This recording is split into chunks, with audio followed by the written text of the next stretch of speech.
Okay madam. என்னங்க, என்னை பார்த்தாலும் ஃபர்ஸ்ட் கேட்குற கேள்வி உங்ககிட்டேருந்து என்ன இருக்கும்? எப்படி இவ்வளோ ஹாப்பியாக இருக்க, எனர்ஜெட்டிக்காக இருக்க, எந்தூசியாஸ்டிக்காக இருக்க, இந்த ஏஜில் எப்படி இவ்வளோ ஹாப்பியாக இருக்க முடியுது? உனக்கு பிரச்சனையே கிடையாதா? வாழ்க்கை ஃபுல்லாக ஜாலியாக தான் இருப்பியா? இந்த மாதிரி கொஸ்டின்ஸ் வந்துக்கிட்டே இருக்கும். எனக்கே சில நேரம் டவுட் ஆயிரும், ஏஜுக்கும் நம்மளோட ஹாப்பினஸ்க்கும் என்ன சம்பந்தம் அப்படின்னு சொல்லிட்டு. ஏஜ் ஆகிட்டே தான் இருக்குங்க, இன்னும் நமக்கு ஏஜ் போயிட்டே தான் இருக்க போகுது.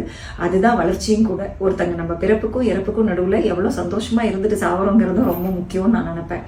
ஸோ என்னோட ஹாப்பினஸோட பிடிமானத்தை நான் என்கிட்டயே வச்சிருக்கேன். அதுதான் விஷயம். நான் யாரையுமே முக்கால்வாசி பிளேம் பண்ணுறதே கிடையாது. எனக்கு இவங்க பண்ணிட்டாங்க, அதனால தான் என்னோட ஹாப்பினஸ் போயிடுச்சு, இவங்க வந்து எனக்கு பிரச்சனை பண்ணிட்டாங்க, அதனால தான் என்னோட சந்தோஷம் போயிடுச்சு, இவங்க மட்டும் எனக்கு இந்த பிரச்சனையை கொடுக்கலன்னா நான் ஓஹோன்னு வந்திருப்பேன். அந்த மாதிரியான பேச்சுக்களையே நான் 90% அவாய்ட் பண்ணிடுவேன். என்னோட ஹாப்பினஸை நான் என்கிட்டயே வச்சிருப்பேன். என்னால் என்னெல்லாம் பெஸ்ட்டாக என்னோட வாழ்க்கைக்கு நானே பண்ணிக்க முடியுமோ அதை நானே பண்ணிக்கிறதுக்கு தான் முயற்சி பண்ணுவேன்.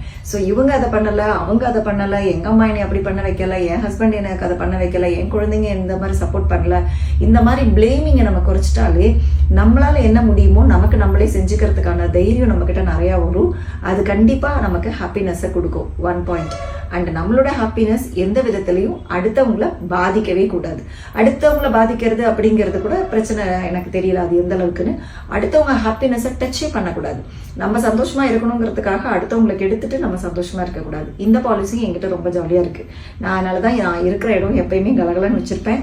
நான் இருந்தா வந்தாலே எல்லாரும் ஜாலியாக இருக்கலாங்கிற மைண்ட் செட்டுக்கே வந்துருவாங்க. ஸோ நம்மளோட ஹாப்பினஸ் அடுத்தவங்களை தொத்திக்கணுமே ஒழிய நம்மளுடைய சோகமோ நம்மளுடைய பிரச்சனைகளோ அவங்கள போய் பாதிக்கக்கூடாது. நம்மளுடைய பிரச்சனைகளை நம்ம ஃபேஸ் பண்ணி தான் ஆகணும். அதுக்காக நம்ம சந்தோஷமா இருக்காம இருக்க முடியாது.